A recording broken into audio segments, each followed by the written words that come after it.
जय हिंद दोस्तों मैंने जो है इससे पहले भी इतिहास के टॉपिक्स पे और पॉलिटिक्स के टॉपिक्स पे वीडियोस बना चुका हूँ और आज मैं आप लोगों के सामने उपलब्ध हूँ एक साइंस का फिजिक्स का टॉपिक लेके, जो कि आपके बोर्ड के पेपर में बहुत मिलता है आपको।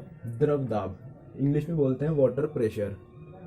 तो दोस्तों, इसको समझने से पहले मेन चीज़ क्या समझनी है आपको, प्रेशर क्या होता है यानी कि दाब क्या होता है। तो किसी भी पृष्ठ के एकांक क्षेत्रफल पर लगने वाला लंबवत बल, एकांक क्षेत्रफल पर किसी भी कैसा भी पृष्ठ हो सकता है, यानी कि पृष्ठ यानी सरफेस, किसी भी सरफेस के एकांक क्षेत्रफल पर लगने वाला लंबवत बल क्या कहलाता है, प्रेशर। अभी देखिए, जैसे ये पृष्ठ है, इसके एकांक क्षेत्रफल पर लगने वाला लंबवत बल, ऐसे लंबवत बल कोई भी लगता है तो उसको क्या बोलते हैं, प्रेशर। ये प्रेशर डाल रहा है इस पे। अभी लंबवत लग रहा है इधर से, ये लंबवत हुआ क्योंकि ये बिल्कुल इसके सीधा है। अगर मैं इसको इधर से लगाऊं तो क्या ये लंबवत नहीं होगा, ये भी लंबवत होगा।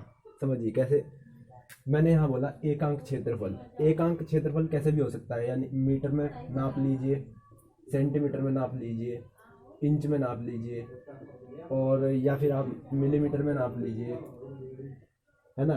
किसी भी चीज़ में नाप लीजिए, होना क्या चाहिए, एक mm हो, 1 मीटर हो, 1 सेंटीमीटर हो या 1 इंच हो, जो भी हो, एक होना चाहिए। तो क्या होगा, वो एकांक क्षेत्रफल। और एकांक क्षेत्रफल पर लगने वाला बल, अगर उस क्षेत्रफल कितना है, एरिया कितना है, ए, और फोर्स कितनी है, एफ, तो प्रेशर कितना हो जाएगा, F/A। ये इसका फॉर्मूला हो जाएगा, P = F/A। फिर समझिए दोस्तों, इसका मात्रक क्या होता है। मात्रक होता है इसका न्यूटन प्रति मीटर स्क्वायर। अगर एकांक क्षेत्रफल पर लगने वाला बल 1 न्यूटन के बराबर हो जाए, 1 न्यूटन बल लगा दिया जाए एकांक क्षेत्रफल पर, तो प्रेशर कितना हो जाएगा, 1 पास्कल। प्रेशर को नापते किस में है, पास्कल में। पास्कल जो है साइंटिस्ट का नाम है जिन्होंने दाब का जो है नियम दिया, उसी को क्या बोलते हैं हम, पास्कल का नियम। ठीक है। तो अभी ये तो हुआ दाब क्या होता है। अभी द्रव दाब क्या होता है। द्रव दाब सिंपल है, यहाँ पर किसी भी सरफेस के बारे में बात हो रही थी और हम प्रेशर डाल रहे थे उस पर।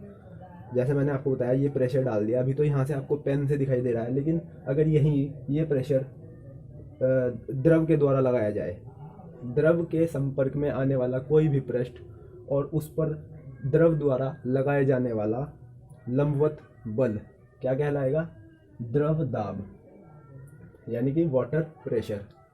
बस इतना ही था, द्रव दाब क्या होता है। फिर इसमें जो है सबसे ज़्यादा इम्पोर्टेंट, मोस्ट इम्पोर्टेंट बोलिए इसको, ये नियम है पास्कल का नियम, जो आपको बोर्ड के पेपर में बहुत ज़्यादा देखने को मिल जाएगा। आप कोई भी पेपर उठा के देख सकते हैं बोर्ड का, किसी भी साल का, 12th का।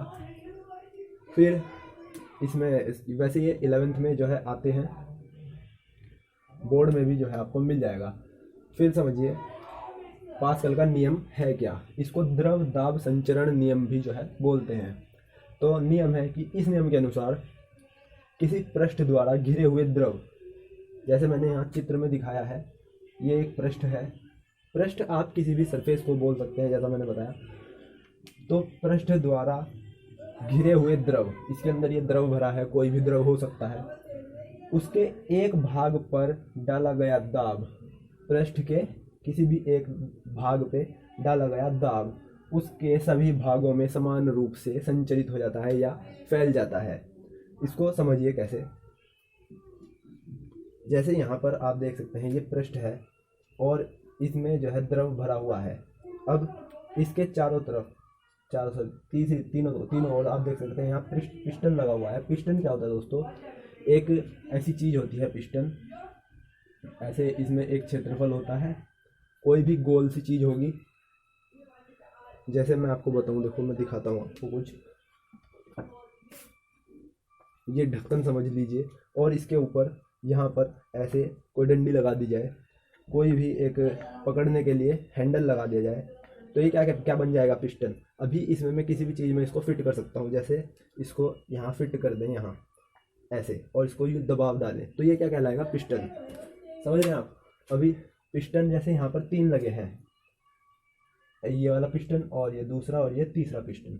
अभी आप इसके किसी भी भाग पे ऐसे दबाव डालिए, प्रेशर डालिए, तो क्या होगा, जैसे ही आप यहाँ से दबाएंगे, प्रेशर डालेंगे, तो आपने बल लगाया F1, यहाँ लिखा है मैंने F1, आपने F1 बल लगाया, कुछ भी हो सकता है वो, 1 न्यूटन 2 न्यूटन जितना भी हो, तो आपने बल लगाया और तुरंत जब इसमें द्रव भरा हुआ है तो वो द्रव दबेगा और इस पर भी प्रेशर आएगा, इस पर भी प्रेशर आएगा, और ये दोनों बाहर की तरफ को भागेंगे, ऐसे बाहर को भागेंगे। जैसे ही आपने यहाँ से दबाया ये दोनों बाहर को जाएंगे, तो क्या होगा, इनको रोकने के लिए जितना बल आपने यहाँ लगाया उतना ही बल आपको इन दोनों पे भी लगाना होगा, तभी ये दोनों यहाँ रुक सकते हैं, वरना ये यहाँ पर नहीं रुकेंगे। तो इसको यहाँ से जो है इस नियम की जो है सत्यता की जांच हो जाती है, इसका सत्यापन हो जाता है। कैसे, जैसे आपको मैंने बताया कि यहाँ पर किसी पृष्ठ द्वारा घिरे हुए द्रव के एक भाग पर डाला गया दाब, जैसे आपने एक भाग पर दाब डाला तो उसके सभी भागों में समान रूप से फैल गया या संचरित हो गया। जब आपने दबाव डाला तो वो समान रूप से दोनों साइड फैल गया। या आप इधर से बल लगा के देखिए तो क्या होगा, ये दोनों बाहर जाएंगे, इधर से लगा दिए तो ये दोनों जाएंगे, और इनको रोकने के लिए आपको उतना ही बल लगाना पड़ेगा जितना आपने पहली वाली साइड लगाया है। यहीं पर अगर आपको इसको प्रूफ भी करना है तो आप इसको प्रूफ कैसे करेंगे, फॉर्मूला दे दिया गया है इसके लिए। क्या फॉर्मूला है, अगर पिस्टन के अनुप्रस्थ काट का क्षेत्रफल, यानी कि जो पिस्टन है इसकी अनुप्रस्थ काट का जो क्षेत्रफल है, ये जो क्षेत्रफल है, ये क्षेत्रफल ए हो, तीनों का ए हो, तो और पिस्टन पर बल, यानी कि पिस्टन पे जो आप बल लगा रहे हैं, आप ये जो बल लगा रहे हैं इधर F1 बल लगा रहे हैं, वो कितना है F1, और शेष पिस्टनों को रोकने के लिए भी कितना बल लगेगा, F1 के बराबर। जो F3 आप बल लगा रहे हो, F2 बल लगा रहे हो, वो भी किसके बराबर होगा, F1 के। तो F1 is equal to F2 is equal to F3, तीनों बराबर होंगे। और इसी को फॉर्मूला क्या होता है दाब का, प्रेशर का, F अपॉन ए, तो F1 upon a is equal to F2 upon a is equal to F3 upon a, तीनों बराबर हो जाएंगे। और यही फॉर्मूला क्या बन गया, F अपॉन ए, तो ये किसके बराबर हो जाएगा, P के। तो यहाँ पर F1 है तो क्या हो गया, P1 बराबर P2 बराबर P3, तीनों बराबर हो गए। और तीनों मतलब यहाँ पर ये है कि जो दाब है वो पूरे द्रव में जो है समान रूप से संचरित हो गया है या फैल गया है। ये चीज़ यहाँ पर क्या क्या कहलाता है, पास्कल का नियम या दाब संचरण का नियम, द्रव दाब संचरण का नियम, क्योंकि इसमें द्रव है इसीलिए द्रव का दाब। ठीक है ना। ये तो हुआ द्रव दाब का पास्कल का नियम। अभी कुछ चीज़ आपको समझा देता हूँ। द्रव दाब में और बल में जो है अंतर होता है। दाब क्या होता है दोस्तों, बल, पहले तो बल समझिए। बल तो यह है जो कि सीधा सीधा इसकी लंबवत दिशा में लगेगा, ये सिर्फ इसकी दिशा होती है। बल की क्या होती है, दिशा, लेकिन दाब की कोई दिशा नहीं होता, अदिश राशि होती है।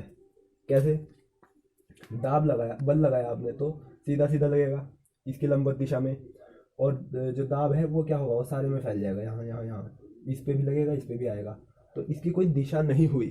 तो ये क्या होगा, दाब क्या होगा, अदिश राशि, और बल क्या होगा, सदिश राशि। ठीक है ना। फिर होता है एक क्वेश्चन पूछा जाता है कि जो कील होती है, नुकीली कील, वो दीवार में बहुत जल्दी गड़ जाती है, वो क्यों। तो कील ऐसे आगे से पतली होती है, बिल्कुल नुकीली। यहाँ पर आपको पता चलेगा कि इसका जो क्षेत्रफल है वो बहुत कम है। तो यहाँ फॉर्मूले में देखिए, ये जो दाब है P, उसके क्या बोलते हैं, क्षेत्रफल के व्युत्क्रमानुपाती है। अर्थात जो क्षेत्रफल बढ़ेगा तो दाब क्या होगा, घटेगा। क्षेत्रफल बढ़ेगा तो दाब घटेगा, और अगर क्षेत्रफल घटेगा तो दाब बढ़ेगा। समझ गए ना। ऐसे ही क्षेत्रफल क्या है, कील के आगे का क्षेत्रफल क्या है, कम। तो जब इसका क्षेत्रफल कम है तो जब जैसे ही कील को ठोकोगे, ऐसे क्षेत्रफल कम होने की वजह से दाब जो होगा ज़्यादा बढ़ जाएगा और कील आसानी से ठुक जाएगी। और अगर यहीं आप इसको उल्टा करके ठोकेंगे तो यहाँ क्षेत्रफल क्या है, ज़्यादा। क्षेत्रफल ज़्यादा है तो दाब क्या होगा, कम हो जाएगा। आप इधर से ठोकेंगे तो ठुकेगी नहीं, दीवार में घुसेगी ही नहीं। फिर पूछा जाता है क्वेश्चन की, जैसे रेलगाड़ी की जो पटरियाँ हैं, ऐसे इनके नीचे ऐसे चौड़े चौड़े स्लीपर लगाए जाते हैं, इनको फट्टे लगे रहते हैं ना ऐसे, वो स्लीपर, चौड़े चौड़े स्लीपर लगाए जाते हैं। वो चौड़े चौड़े क्यों लगाए जाते हैं?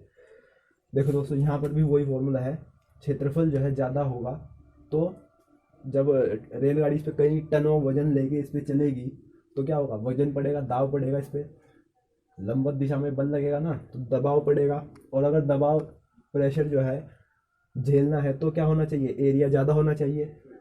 इसीलिए जो है चौड़े स्लीपर लगाए जाते हैं। अगर यहीं पे पतले स्लीपर लगा दें, ऐसे बारीक सा स्लीपर लगा दिया, जैसे ही दबाव पड़ेगा वो टूट जाएगा, धस जाएगी अंदर रेलगाड़ी। तो इसीलिए जो है चौड़े स्लीपर इसमें लगाए जाते हैं। फिर एक क्वेश्चन आपका ये बन सकता है कि जो भारी वाहन होते हैं ना, जैसे ट्रक वगैरह हो गया, उनके टायर जो है मोटे मोटे बनाए जाते हैं, है ना, बड़े मोटे मोटे टायर बनाए जाते हैं, बड़े बड़े मोटे मोटे टायर इसके होते हैं। तो क्यों होते हैं? अब अगर भारी है, अर्थात यहाँ पर लंबवत बल लग रहा है, सड़क के लंबवत ऐसे नीचे को बल है F, है ना, तो अगर नीचे को बल लग रहा है यानी कि दबाव पड़ रहा है, तो उसे झेलने के लिए यहाँ मोटा टायर होना ही चाहिए। अगर पतला होगा, यहाँ पर आप साइकिल का टायर लगा दें तो क्या होगा, सड़क में धंस जाएगी वो। इसीलिए क्या होता है, यहाँ पर मोटे टायरों का प्रयोग किया जाता है बड़े बड़े भारी भारी वाहनों में। फिर एक क्वेश्चन पूछ सकते हैं आपसे कि जो बांध होते हैं, बांधों में नीचे की ओर दीवारें मोटी होती हैं, ऐसे नीचे की ओर दीवारें मोटी होती हैं और ऊपर से पतली, और इनके बीच में यहाँ पानी भरा रहता है ना। क्यों?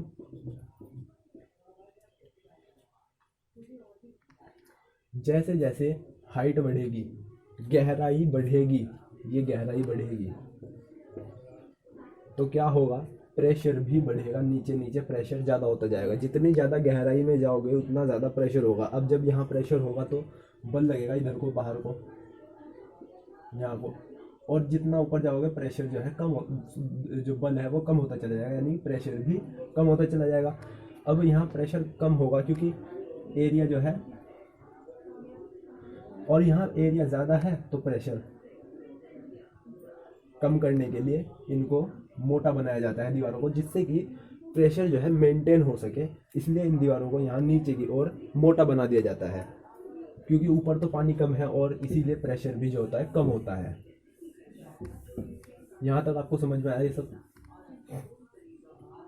इसके बाद में आपको कुछ हाइड्रोलिक ब्रेक जो होता है वो कैसे लगता है, और हाइड्रोलिक से जो होता है गाड़ियों में उठा देते हैं ना ऐसे ऊपर, पैर से पिस्टन दबाता है मैकेनिक, और आपकी गाड़ी यहाँ पर ऊपर उठ जाती है, समझ रहे हैं ना, ऐसे गाड़ी ऊपर उठ जाती है। तो अभी उसको जो है चित्र के द्वारा समझेंगे। अब जो है दो चीज़ और है यहाँ पे, हाइड्रोलिक ब्रेक और द्रव चालित ब्रेक इसको बोलते हैं, और दूसरी चीज़ है हाइड्रोलिक लिफ्ट, जिसपे कि आपकी गाड़ी उठाई जाती है। जैसे आप गाड़ी वगैरह धुलवाने जाओ कभी तो वो ऐसे उठा देता है ना आपकी गाड़ी को ऊपर, किसी भी उस पर प्लेटफॉर्म पर रख के वो उसको गाड़ी को ऐसे ऊपर उठा देता है, फिर उसको धोता है। तो ये चीज़ कैसे होती है, ये सब भी द्रव दाब का ही जो है कमाल है। ये समझिए कैसे, जब आप गाड़ी चलाते हो तो ये है गाड़ी के अंदर का जो है स्ट्रक्चर, पहिए तक का, ब्रेक से लेके पहिए तक का। तो देखिए जैसे आपने, ये क्या है यहाँ पर, ये है ब्रेक का पैडल। जब आप पैडल दबाते हो ब्रेक के लिए, तो जैसे ही आपने पैडल दबाया, यहाँ से ये पिस्टन जो है अंदर को दबाएगा इसको। यहाँ अंदर जो है ब्रेक ऑयल भरा रहता है इस पाइप में, और ये ब्रेक ऑयल दबेगा, इस पर दबाव पड़ेगा तो ये दबेगा, और जैसे ये दबेगा ये अंदर की ओर को धक्का मारेगा, इसको प्रेशर देगा। फिर यहाँ पर भी ये तो आगे पहियों पे चला गया, अगले वाले पहियों पे, तो ये यहाँ पे क्या होगा, ये अंदर को दबाव आएगा, और जैसे ही ये दबाव अंदर आया, यहाँ क्या होगा, ये दोनों है ब्रेक शू, ये वाला और ये वाला, ये है रिम, पहिए का रिम, और जैसे ही ये प्रेशर अंदर आएगा तो ये वाला पिस्टन, एक पिस्टन ये है P1 और ये P2 लिख देता हूँ मैं, तो P1 और P2 दोनों बाहर को जाएंगे। जैसे ये दोनों बाहर को जाएंगे पहिए से टकराएंगे और पहिए को रगड़ खाएंगे, तो पहिया वहीं रुक जाएगा, ठीक है ना। और जैसे ही आप पैडल से पैर हटाते हो, ये प्रेशर वापस रिलीज हो जाएगा, और ये स्प्रिंग की वजह से वापस यूँ खींच के वापस आ जाएंगे। और जैसे फिर आप पैडल दबाते हो तो फिर वही प्रक्रिया होगी, और ये दोनों पिस्टन जो है आगे की ओर जाएंगे और पहिया फिर से रुक जाएगा, आपकी गाड़ी वहीं रुक जाएगी। ये तो प्रोसेस होता है हाइड्रोलिक ब्रेक का। आई होप कि आपको समझ में आया होगा। फिर है कि हाइड्रोलिक लिफ्ट क्या है। हाइड्रोलिक लिफ्ट जो है वो कैसे काम करती है, आपने देखा होगा जब आप गाड़ी धुलवाने जाते हो तो वो पैडल, छोटे से पैडल पे ऐसे पैर रख के दबाता है और आपकी इतनी भारी भरकम गाड़ी ऊपर उठ जाती है। तो वो कैसे होता है, ये छोटा पिस्टन है, वो बहुत छोटा बल लगाता है, क्योंकि पैर से ऐसा तो है नहीं इतना बड़ा बल लगा देगा, छोटा सा बल लगाया तो क्या होगा, ये द्रव पूरा का पूरा तरल जो है आगे को जाएगा। तो जैसे जैसे ये तरल आगे बढ़ेगा तो इसका एरिया बढ़ रहा है, तो ये बल भी बढ़ता चला जाएगा और ये सारा का सारा ऊपर जाएगा। तो क्या होगा, यहाँ पर F2 बल लगेगा, यानी बड़ा बल। बड़ा बल लगते ही ये पिस्टन ऊपर उठेगा और ये गाड़ी आपकी ऊपर उठ जाएगी। तो ये प्रोसेस होता है हाइड्रोलिक लिफ्ट का। आई होप आपको समझ में आया होगा। और ये था एक छोटा सा टॉपिक द्रव दाब का, वाटर प्रेशर का। अगर आपको समझ में आया और आपको अच्छा लगे तो आप इसको लाइक कीजिएगा और चैनल को सब्सक्राइब कीजिएगा और कमेंट जरूर करके बताइएगा कि आपको कैसा लगा। और थैंक्स फॉर वॉचिंग, और मैं मिलता हूँ आपसे अगली वीडियो में।